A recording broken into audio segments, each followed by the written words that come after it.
Okay, so let me start this off by saying this is not a mockery of ups and downs because I love that show. Love it. I watch it every day.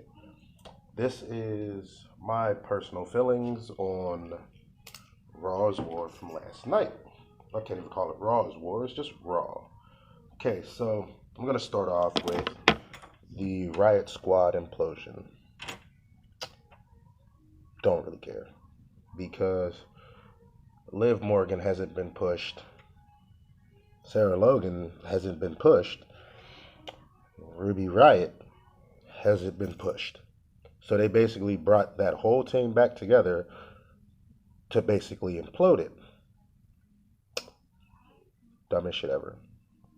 So we're just going to get that out the way. And then we're going to go to the next one that I feel is just dumb. So they finally revealed what was in Rowan's cage. There was a fake spider. All that build up for months for a fake spider.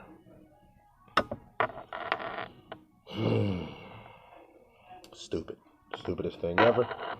Well, second stupidest thing ever. I'll get to the stupidest thing ever soon. So, next we enter wasted potential territory. Ricochet losing to Moss. I'm gonna give y'all a second to tell me in the comment section which one of these two wrestlers should get a push. Ricochet or Moss. If you don't go with Ricochet, there's something wrong with you. After getting squashed by Brock Lesnar, Ricochet now loses to Moss, which means he's now going to either fall further than the mid card or just disappear totally. Then we have Garza and Andrade versus Rey Mysterio. And the match itself was good. I can't hate. The match itself was good. The match itself is good. The ending, not too bad, but predictable. Which means they're pushing them out of the mid card. They're making their. Personally, I think this rivalry has run way too long. It's adding a family aspect to it. It's basically becoming Rey Mysterio, Eddie Guerrero all over again. Rest in peace. And instead of it being Dominic in it, because he's too young, it's Garza, his cousin. Well, not Rey Mysterio's cousin, but you know what I'm getting at.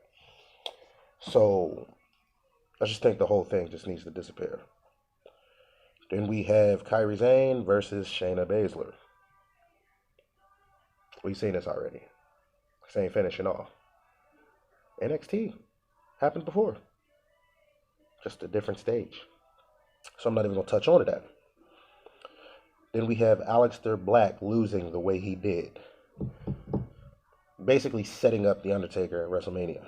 So it's basically starting to look like new school versus old school. We have The Fiend versus John Cena. We have Spear versus Spear with Roman Reigns and Bill Goldberg. And now we have going to end up being at WrestleMania. It's going to end up being Undertaker and AJ Styles. Mark my words. I swear to God, that's what it's going to be. So what we're saying is we buried The Fiend to make him lose to John Cena. John Cena is not going to lose to The Fiend at WrestleMania, which means The Fiend is going to lose again.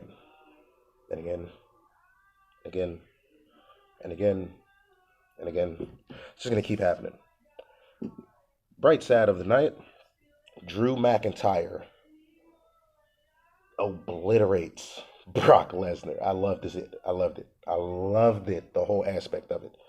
It made Drew look even more badass than Brock Lesnar, but then Brock keeps getting up, which means Brock is still strong as hell. I can't pick a clear winner in this because I don't know who's going to win. So there's no telling. But my other highlight of the night, the Street Profits win the titles. Probably going to only have them for a week, but they win the titles. The Monday Night Messiah and Murphy, who they no longer consider Buddy Murphy now, apparently he's just Murphy. We're going to see who gets blamed for this.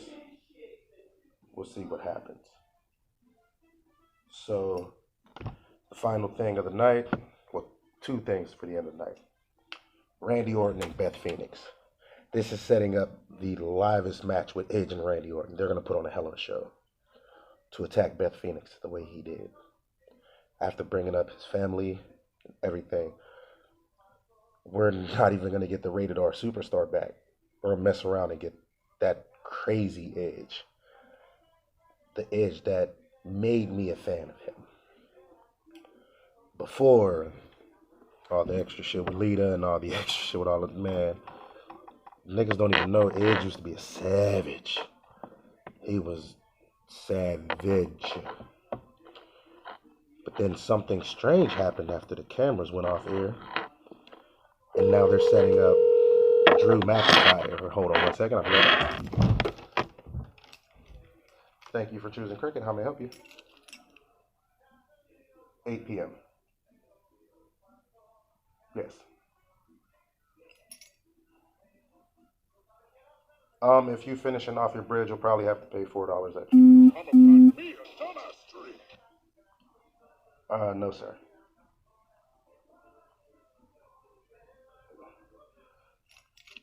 If you pay, if you the bridge pay tonight, you got to pay the full bill starting tomorrow, and your phone will probably be off at midnight.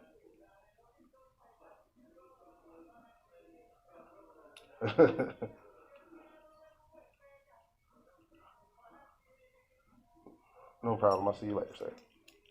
Bye. When you try to film and you're at work. Sorry, everybody. But then we got Drew McIntyre coming out and calling out Randy Orton. I can't wait to see that match. That match is going to be fucking crazy. But overall, I wouldn't say it was a stupid or bad show. I'll just say most of the show was unneeded. Most of the show was stupid. There was dumb matches. There were stupid matches.